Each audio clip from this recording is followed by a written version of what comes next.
a timeline of Zoroastrian influence on Second Temple Judaism, which was then an influence on Christianity. Well, let's take a look here at the timeline. And let's go through a brief summary of the history. By about 650 BC, Zoroastrianism had become the state religion of the Persian Empire. But first, we have the Babylonian Empire, which controlled a huge area, and Israel.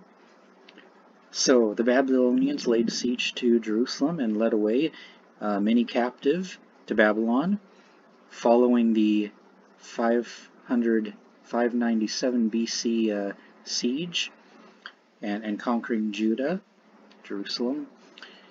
So they were in Babylon for quite a while, roughly around 60 years, a little bit less on the timeline.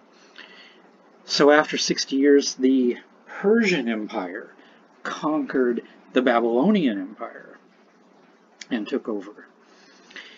The Persians were different than the Babylonians in that they allowed the different territories to follow their own religions. They didn't impose their religion on them.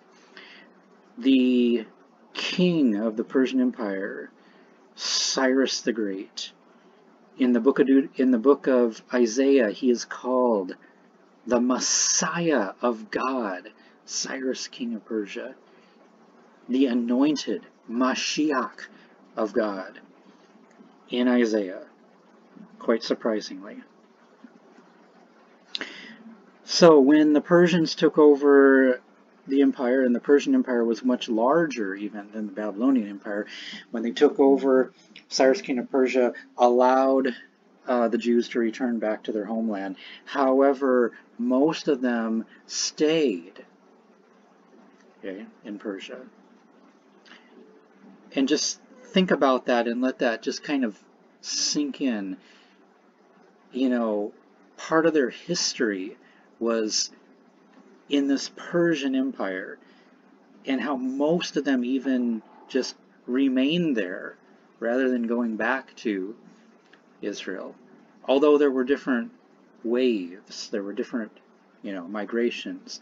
Later on, Ezra led some of the people back to Israel.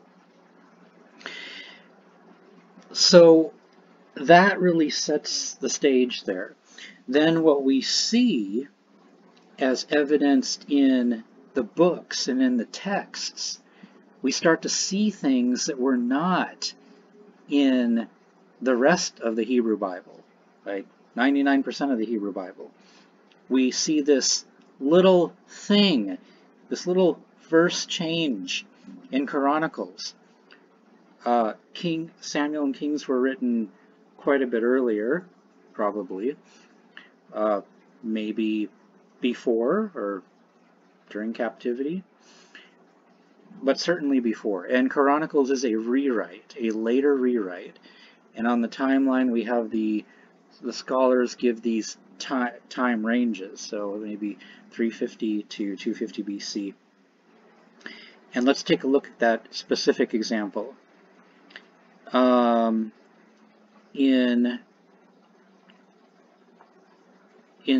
2 Samuel 24:1, it says here, "Again the anger of the Lord was kindled against Israel, and he incited David against them, saying, 'Go number Israel and Judah.'" But when we get the Chronicles rewrite, 1 Chronicles 21:1, it says, "Then Satan stood against Israel and incited David to number Israel." This is odd indeed, because in the Hebrew Bible, Satan is not on an opposing team. He's not out there warring against God as it is depicted in the New Testament. In the Hebrew Bible, Satan attends heavenly council meetings, like in the Job 1st chapter. He comes to the heavenly council meetings. He does not do anything that is outside God's directives or what God tells him to do. So how did this Satan character in the Hebrew Bible get transformed into being like total evil and against God and warring against God? Well, that transformation process is quite a process. I think it has some roots back in Zoroastrianism, even though Zoroastrianism does not have a fallen angel story. It has the dualism. And that dualism is just not in the Hebrew Bible. Dualism, started in Zoroastrianism, is this cosmic duel forever going on between God and, well, he's not called the devil or Satan in Zoroastrianism, but he's called by another name. I think that the book of First Enoch sort of bridges that gap between Zoroastrianism and how it came into Second Temple Judaism, because in First Enoch we see a very detailed story about these fallen angels in Second Temple Judaism. The book of First Enoch is not in many canons of the Bible, but it was in the Ethiopian canon. Even though it is not in the Catholic canon or in the Protestant canon, the book of First Enoch, telling the story of fallen angels, was monumentally, highly influenced late Second Temple Judaism and Christianity. Because by the time we get to the New Testament, the devil or Satan is seen as a fallen angel. If you actually read through First Enoch, and it's exhaustive, there's more than 100 chapters, but the first part, the Watchers, and I have on the timeline here between 300 to 200 BC thereabouts, the first part of First Enoch tells that story. And we don't, there's a vague reference to Satan, but he's not the leader of the ones who rebelled. So there's only a vague reference to him later on in First Enoch. But I think as the tradition develops, it became, Satan ended up being transformed into that one who was the leader, and took all these angels with him, and they all became demons. Or rather, you know, you really think about this and you go, well, where did they get any kind of idea about this in the Hebrew Bible? I mean, there's nothing in the Hebrew Bible about this except for this really obscure, weird passage in Genesis 6. And it's just a few verses. And it's strange. It's not going into detail. But whoever wrote this book of First Enoch in the 3rd century BC expanded on that huge, I mean, really took off on that whole idea and wrote a whole huge book about it. So blame it on that obscure passage in Genesis. Later on, let's look on the timeline about the 2nd century in BCE, we get Jubilees. Jubilees also rehashes a lot of this fallen angel story, but Jubilees is a rewrite of the book of Genesis, and you've got all kinds of weird, wild demonic stuff going on where Noah, his sons, people are being tormented by demons. That did not occur in the Genesis story. That is a huge add-on. Where did they get that from? Well, maybe indirectly, but it came out of that dualism from Zoroastrianism. And then First Enoch just made the story. Jubilees, written around about the same time as Daniel. Daniel has that one verse, chapter 12, verse 2, where it says the righteous will resurrect, rise from the dead, and be rewarded. The evil will rise to everlasting contempt. You see nothing like that in the Hebrew Bible. That is a strange outlier, anomaly. And it's tricky. It's a little confusing because people would think Daniel is written in the 500 500 BC in Babylon. That's where the story is set there, Daniel. But this was not written until about the time of the Maccabees. And there are a lot of scholarly reasons for that. One being the abomination that caused desolation was by the Syrian controller at that time, who was forcing Jews to follow and to worship him, but that came to history at that time.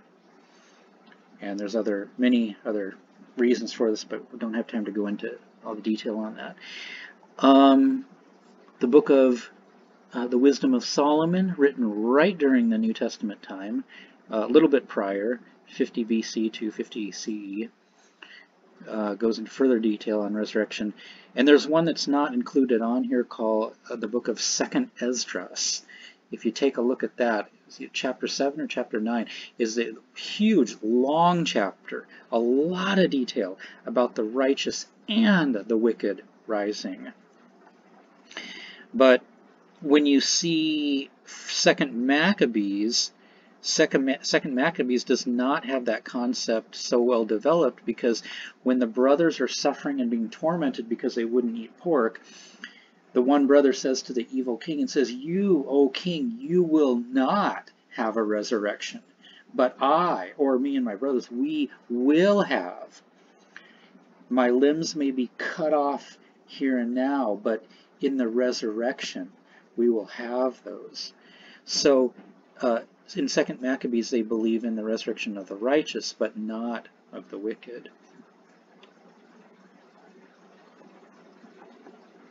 Okay, so just to cap off here, these concepts are not in the Hebrew Bible.